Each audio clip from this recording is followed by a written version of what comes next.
Welcome back to our channel cook with Chandu.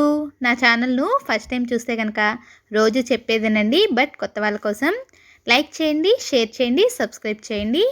ఈరోజు recipe వచ్చేసి home made cough bytes అండి. ఇప్పుడు వచ్చేదంతా రైనీ సీజన్, వింటర్ సీజన్ కదా, ఇవి చాలా యూస్ అవుతుందని చేస్తున్నాను. దీనికోసం ముందుగా ఒక బౌల్ తీసుకొని అందులో 1 కప్ షుగర్ను వేసుకోవాలి. ఏ కప్తో అయితే షుగర్ తీసుకున్నామో అదే కప్తో 1/2 కప్ వాటర్ను వేసుకోవాలి. 1/2 లెమన్ను ఇందులో స్క్వీజ్ చేసుకోవాలి. లెమన్ వేసుకున్న తర్వాత ఇందులోనే 1 table spoon dry ginger powder, సొంటి పొడిని వేసుకోవాలి. ఇందులోనే 2 టేబుల్ స్పూన్స్ తేనెను కూడా వేసుకోవాలి. తేనె మనకి గొంతులో గరగరగా ఎలాగో ఉన్నప్పుడు ఒక స్పూన్ ఉత్తి తేనెను మింగినా కూడా చాలా రిలీఫ్ ఉంటుంది.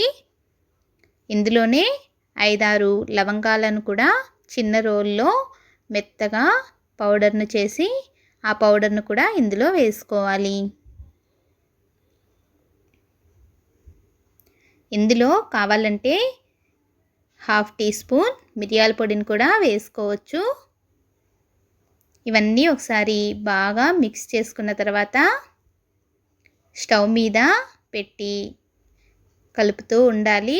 ఇది కొద్దిగా పొంగుతూ ఉంటుంది కాబట్టి మధ్య మధ్యలో చూసుకుంటూ ఉండాలి.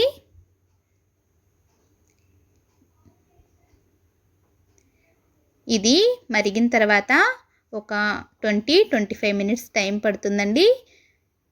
లో ఫ్లేమ్లోనే మరిగించుకోవాలి. ఇలా బాగా కలుపుతూ ఉన్నాక కొద్దిగా దగ్గర పడుతుంది. మార్కెట్లో దొరికే కాఫ్ బైట్స్ కన్నా మనం ఇంట్లో తయారు చేసుకున్నవి చాలా బెనిఫిట్స్ ఉంటాయి. అందులో ప్రిజర్వేటివ్స్ అన్నీ కలుపుతారు, మనం ఏమీ కలపం కదా, హెల్త్కి మంచిది.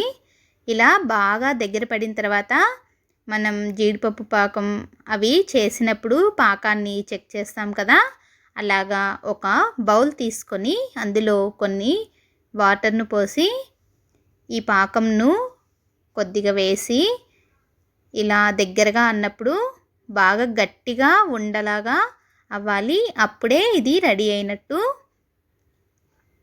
పాకం రెడీ అయిపోయిన తర్వాత బటర్ పేపర్కు నెయ్యిని కానీ నూనెని కానీ రాసి స్పూన్తో ఇలా చిన్న చిన్న బిళ్ళల్లాగా పెట్టుకోవాలి. ఇది బాగా పూర్తిగా చల్లారిపోయిన తర్వాత మీకు ఇలా బైట్స్లా వచ్చేస్తాయి.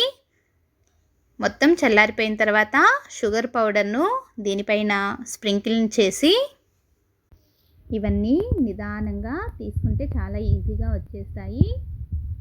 ఇలా చేసుకున్న వాటిని ఎయిర్ టైట్ కంటైనర్లో స్టోర్ చేసుకోవచ్చు.